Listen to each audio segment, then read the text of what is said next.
Hello friends, ఇవాళ Sunday అని నేనైతే బగార్ రైస్ అయితే వేస్తున్నా. ఇంకా బగార్ రైస్ చేయడానికి ఫస్ట్ అయితే స్టవ్ ఆన్ చేసుకొని ఒక గిన్నె అయితే పెట్టుకోవాలి. పెట్టుకున్న తర్వాత కొంచెం ఆయిల్ అయితే వేసుకుంటున్నా. ఆయిల్ వేసుకున్న తర్వాత ఇప్పుడు 3 ఇలాచీలు 3 లవంగాలు అయితే వేసుకుంటున్నా. తర్వాత 2 బిర్యానీ ఆకులు అయితే వేసుకున్నా. తర్వాత కొంచెం కరివేపాకు అయితే తీసుకొని వేసుకుంటున్నా. వేసుకొని కొంచెం అయితే కలుపుకోవాలి.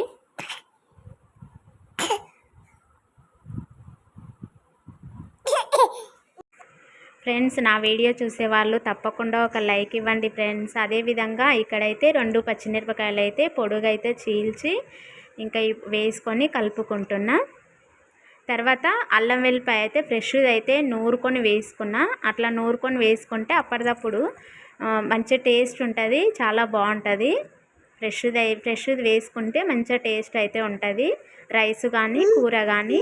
తర్వాత ఒక గ్లాస్ తోటి నేను 2 గ్లాసుల బియ్యం పోసుకున్నా. ఈ గ్లాస్ తోటి నేను 2 గ్లాసుల బియ్యానికి 4 గ్లాసుల వాటర్ అయితే వేసుకుంటున్నా.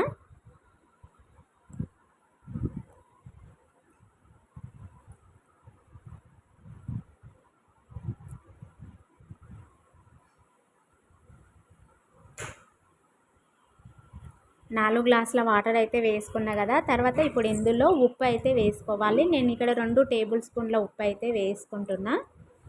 తర్వాత కొంచెం ధనియాల పౌడర్ కూడా వేసుకోవాలి. 2 టేబుల్ స్పూన్ల ధనియాల పౌడర్ కూడా వేసుకుంటున్నా. తర్వాత మూత అయితే పెట్టుకున్నా.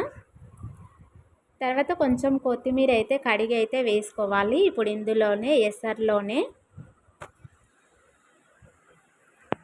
కొత్తిమీర వేసుకున్న తర్వాత మళ్ళీ ఒకసారి మూత అయితే పెట్టుకోవాలి. నేను ఫస్ట్ అయితే బియ్యం అయితే నానబెట్టుకున్నా. 2 గ్లాసుల బియ్యం అయితే నానబెట్టుకున్నా ఫస్ట్ ముందే.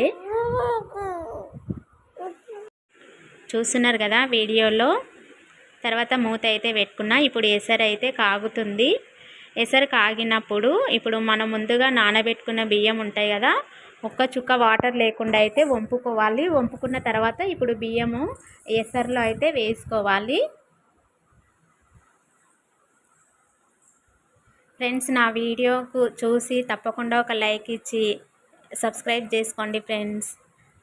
తర్వాత బియ్యం వేసుకున్న తర్వాత కొంచెం సేపు కలుపుకొని మూత అయితే పెట్టుకోవాలి. నేను ఒక 5 నిమిషాల తర్వాత చూస్తే కొంచెం ఉడికినట్లయితే అనిపిస్తుంది. ఎసరు లేకుండా అయితే ఉంది కదా, కొంచెం దగ్గరికి అయితే అయ్యింది.